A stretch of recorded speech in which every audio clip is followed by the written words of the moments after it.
পহেলগাঁওয়ের জঙ্গি হামলার পর ভারত পাকিস্তানের মধ্যে যুদ্ধের পরিস্থিতি সৃষ্টি হয়েছে। ভারতীয় সেনাবাহিনীর সাফল্য ও মঙ্গল কামনা এবং পাকিস্তানের মতন অশুভ শক্তির বিনাশের জন্য রামকৃষ্ণ বিবেকানন্দ মিশন ব্যারাকপুরে অনুষ্ঠিত হল সপ্তশতী যজ্ঞ।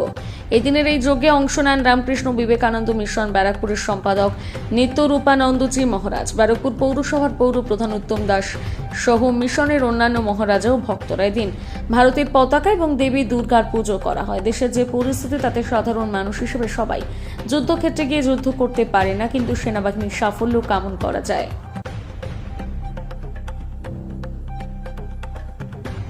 তাই সন্ত্রাসবাদকে সমূলে উচ্ছেদ করতে ভারতের সেনাবাহিনী যা করছেন তাদের যাতে দেবী দুর্গার শক্তি এবং আশীর্বাদ করেন, তাই এই যজ্ঞের ব্যবস্থা করা হয়েছে বলেই দাবি করলেন ব্যারাকপুর মিশনের মহারাজ।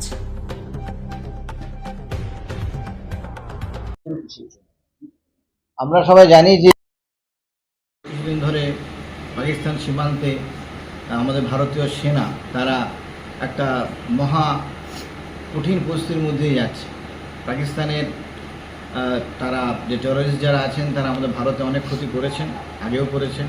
রিসেন্টলি তারা হিন্দুদের বেছে বেছে মেরেছেন এবং এটা চলতে দেওয়া যায় না। এই জন্য ভারত সরকার সঠিক পদক্ষেপ নিয়েছে এবং তাদের এই টেররিস্টদের, সন্ত্রাসবাদীদের সমূলে বিনাশ করা দরকার। আমরা খবর পেয়েছি যে স্থানীয় লোকজন তাদের সেলে মোটরে অনেকে ক্ষতিগ্রস্ত হচ্ছে, অনেকে মারাও গেছে। ইন্ডিয়ান সোলজাররাও কিছু তারা দেহত্যাগ করেছে। পাকিস্তানেরও প্রচুর ক্ষতি হয়েছে এবং আমার দৃঢ় বিশ্বাস তাদের পুরো পাকিস্তান এই যে কাজ করছে ধ্বংস হয়ে যাবে। সেক্ষেত্রে আমাদের একজন সাধারণ নাগরিক হিসেবে আমরা ভেবেছি যে আমাদের এখন কি করা উচিত। আমরা তো আর ওখানে বর্ডারে গিয়ে যুদ্ধ করতে পারি না, কিন্তু আমরা যেটা পারি যে আমরা মাকে প্রার্থনা করতে পারি। আমরা হিন্দু, আমরা বিশ্বাস করি যে মা দুর্গতি নাশিনী।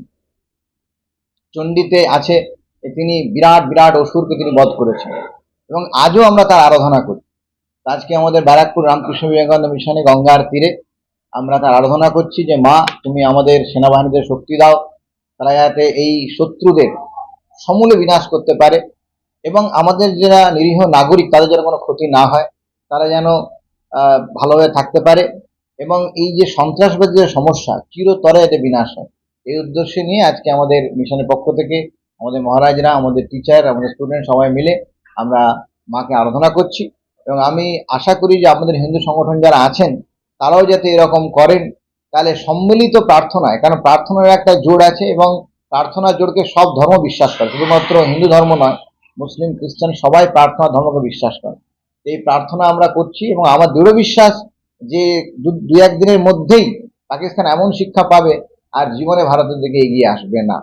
আর দ্বিতীয় আরেকটি কথা হলো যে আমরা ঠিক করেছি যে আমাদের স্টুডেন্টদের, আমাদের টিচারদের সবার কাছে চাঁদা তুলে আমরা যে সমস্ত সৈনিকরা দেহত্যাগ করছেন বা আহত হয়েছেন তাদের জন্য প্রায় তরফ থেকে, আর যে সমস্ত নাগরিকরা ক্ষতিগ্রস্ত হচ্ছেন তাদের জন্য 2.5 লক্ষ টাকা আমরা ভারত সরকারের তহবিলে তুলে দেব।